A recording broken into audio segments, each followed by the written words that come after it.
Hello everyone, welcome to my channel Sonali and October girl. ভিডিওটা শেষ অবধি দেখার অনুরোধ নিয়ে আজকের ব্লগ এখান থেকে শুরু করছি। ভালো লাগলে লাইক কমেন্ট শেয়ার করতে ভুলবে না, সাবস্ক্রাইব করতে ভুলবে না। আর লাস্ট ব্লগে যেমন দেখেছিলে, আমরা ওই রেস্টুরেন্টটা থেকে কিছু হালকা স্ন্যাক্স খেয়ে দিয়ে হোটেলে এসেছি। আর হোটেলে এখানে এরকম বনফায়ার দেখে প্লাস এখানে গান চলছে। তো আমরা পাবলোকে আর কুটুসকে নিয়ে আমরা দুজনে এখানে নিচে নেমেছি, মানে আমি আর নন্দিনী। তো এখানে এই যে ব্যাক সাইডটা লনের, তো দেখো ওরা ডান্স করছে এখন।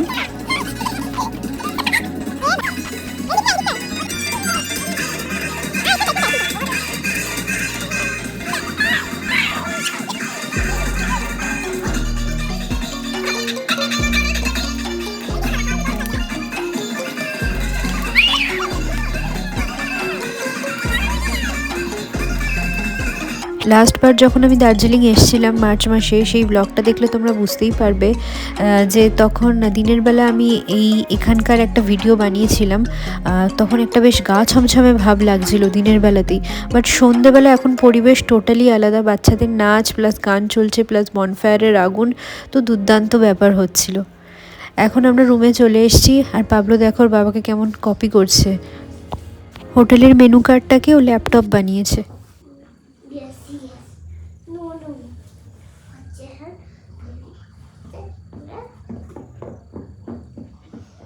এখন বাজে সকাল 10টা, আজকে শনিবার। আর আমরা আজকে শিলিগুড়ি চলে যাব, কালকে সকালের ট্রেন। আজকে আমাদের দার্জিলিংয়ের লাস্ট ডে। এখন বাজে 11টা, আমরা এখন এসেছি হোটেল ড্রিমল্যান্ডে। আর এখান থেকে কি সুন্দর ভিউটা দেখা যাচ্ছে। এই হোটেলটা হচ্ছে আগের দিন যে পাবলোর জন্য যে খাবারটা নেওয়া হয়েছিল হোটেল সোনালি, ঠিক তার পাশেই একদম আস্তবল রোডের ওপরেই আছে এই হোটেলটা। তো এখান থেকে আমরা পাহাড়ের দৃশ্য উপভোগ করছি, আর তার সাথে খুবই হালকা ব্রেকফাস্ট নেওয়া হয়েছে, একদম নর্মাল বাটার টোস্ট, অমলেট, আর পাবলোর বাবার জন্য সানি সাইড আপ, আর কফি আর চা তো ছিলই। তো পাবলোকে অলরেডি আমি বাড়ি থেকে মানে হোটেল থেকে মুসলি আর দুধ খাইয়ে এনেইছিলাম। আর তার সাথে এই যে এখন দার্জিলিং ছাড়ার পালা হয়ে গেছে, তাই দার্জিলিংকে শেষবারের মতো টাটা, আবার নিশ্চয়ই আসবো। দার্জিলিংকে আমি কোনোদিনও ছাড়তে পারবো না। টয় ট্রেন চড়তে পারিনি তো কী হয়েছে, এবারে টয় ট্রেনের দৃশ্য আমি পেয়ে গেছি। পরপর দুটো টয় ট্রেন যাচ্ছে দেখো। তো প্রথমে আমরা এসছি লেপচা জগতে, আর এখানে একটুখানি দাঁড়াবো, তবে বেশিক্ষণ না, ওই 10 থেকে 15 মিনিট একটু চা খেয়ে এই সামনেই এই পার্কটাতে, লেপচা জগতের এই পার্কটা ভিউ পয়েন্টটা একটু ঘুরেই চলে আসবো। লেপচা জগতের এই পাইন ফরেস্টটা দেখে আমার লাভার পাইন ফরেস্টের কথা মনে পড়লো। অনেকটা একই রকম দেখতে, তাই না?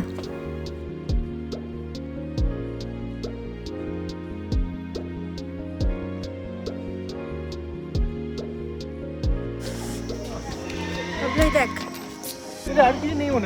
ওই ভিউ পয়েন্ট, খালি ওই ওপরে।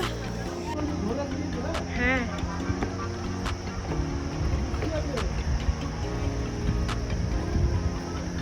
আমি আর পাবলো এই ঝুলন্ত পুলটার ওপর হেঁটেছিলাম, সেটা নিশ্চয়ই তোমরা আমার শর্টস ভিডিওতে দেখেছো। যারা দেখোনি তারা শর্টস ভিডিওতে গিয়ে দেখতে পারবে। এবার আমরা চলে এসেছি গোপালপুর টি এস্টেটে। এইখানে আমরা কিছুক্ষণ দাঁড়াবো, একটু ওয়াশরুমও যাওয়ার আছে, আর তাছাড়া কিছু চা পাতা কেনার আছে বন্ধুদের। তো আর দেখো, এই প্রথম আমি দেখলাম, আমি জানতামও না যে চা গাছের এরকম ফুল আর ফল হয়।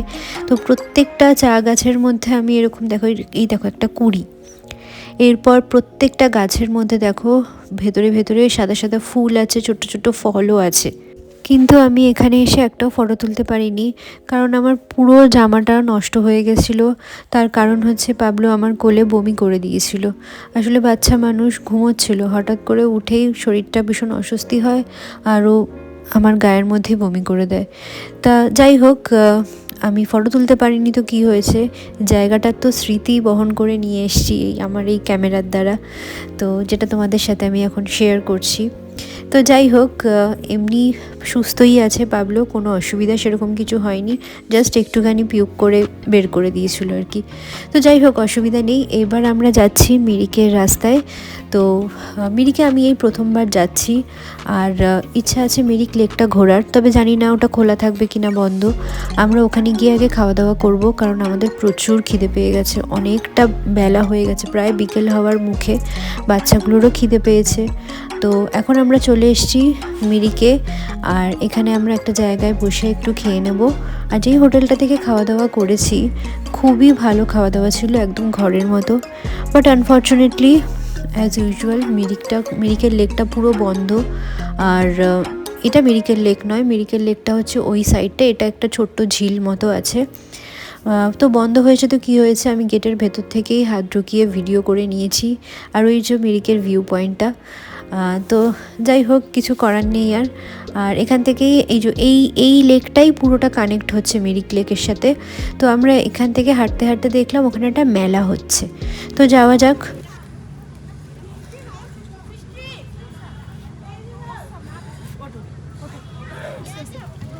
ওঠো পাবলো, আসো,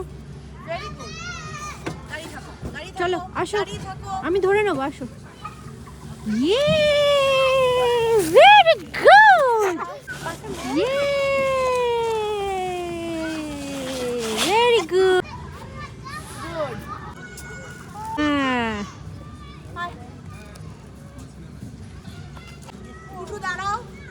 আসো আসো,